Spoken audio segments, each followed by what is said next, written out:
Ah bah oui, 2 micros, rien que ça. Merci Madame la Présidente, Monsieur le Ministre. Je voulais revenir sur, rapidement en fait, mais sur la question des propos et des comportements discriminatoires dans les enceintes sportives. Moi, alors c'est à la fois une observation et une question. Au final, c'est au fil des différentes auditions, évidemment, cette question est revenue régulièrement. Et je crois qu'il faut s'en féliciter. Les auditionnés, à votre instar, nous ont très régulièrement dit tolérance zéro. Tolérance zéro, il faut, pardon pour le terme, mais il faut virer les gens qui se comportent mal. C'est ce que vous nous dites. Et vous avez, à juste titre, pris l'exemple du hooliganisme en Angleterre il y a une grosse vingtaine d'années. Et hier soir, nous auditionnions le président de la Ligue de football professionnel et nous avons eu ces échanges également. Et Vincent Labrune nous disant moi, ça me rend fou de voir ça, et vraiment, bon, c'est quasi un copier-coller de ce que vous nous dites. Bon, ça c'est, il n'y a pas du tout de mise en cause dans ma bouche, mais ça c'est le discours.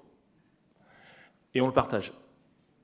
En revanche, le constat malheureux, c'est que dans les faits, ça continue.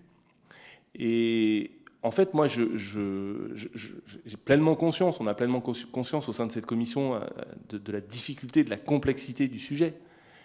Mais voilà, c'est pour ça que c'est une question-observation. Moi, je m'étonne quand même de cette farouche volonté des dirigeants des différentes fédérations à vouloir, on va dire le terme, éradiquer ces comportements. Et il existe un certain nombre d'outils qui ont été évoqués hier soir pour sanctuariser effectivement ces enceintes. Mais on n'y arrive pas.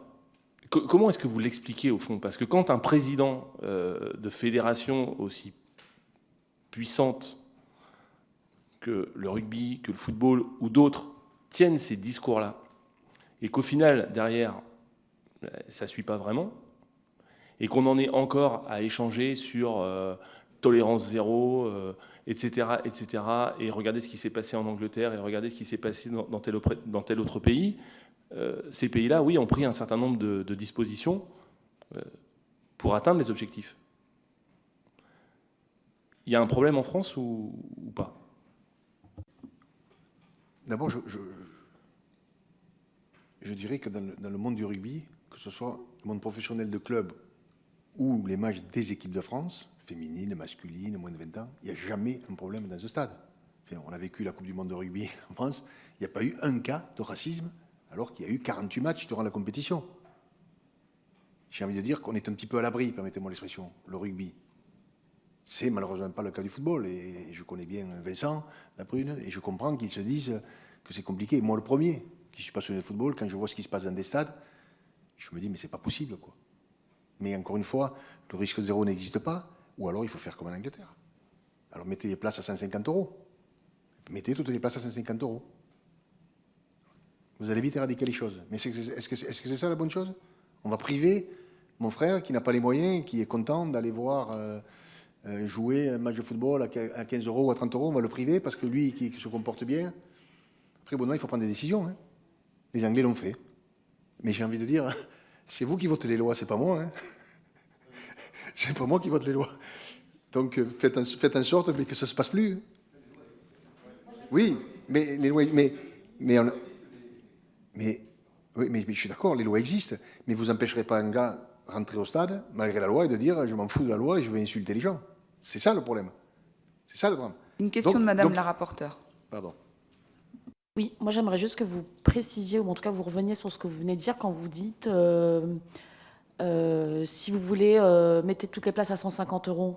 Qu'est-ce que ça veut dire? Mais le hooliganisme, qu'est-ce qui s'est passé? Je parle de ce qui s'est passé en Angleterre. D'accord? Pour éradiquer le hooliganisme, ils ont mis des places très très chères. D'accord? Donc c'était donné à une certaine population, entre guillemets. Mais moi je suis contre ça. Moi je suis contre ça. Le sport c'est le contraire.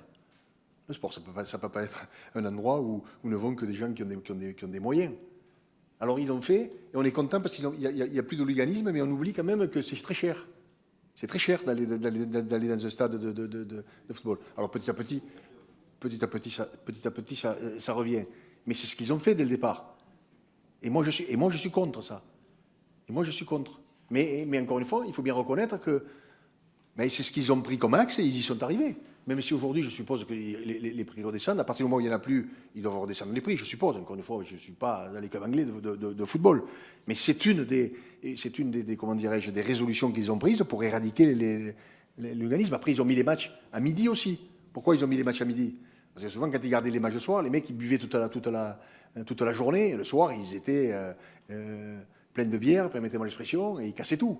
Match à midi, s'il avait à 10h, donc il n'y avait pas de problème. Hein. À midi, il n'y avait pas d'obstruction dans les stades. Mais bon, vous le dites, hein, il y a des lois qui existent, mais malheureusement, je peux vous garantir que tous les présidents, ils sont écœurés de ça. Hein. Parce qu'encore une fois, c'est des minorités, heureusement, hein, pour nous. Heureusement que c'est des minorités. Mais on n'arrive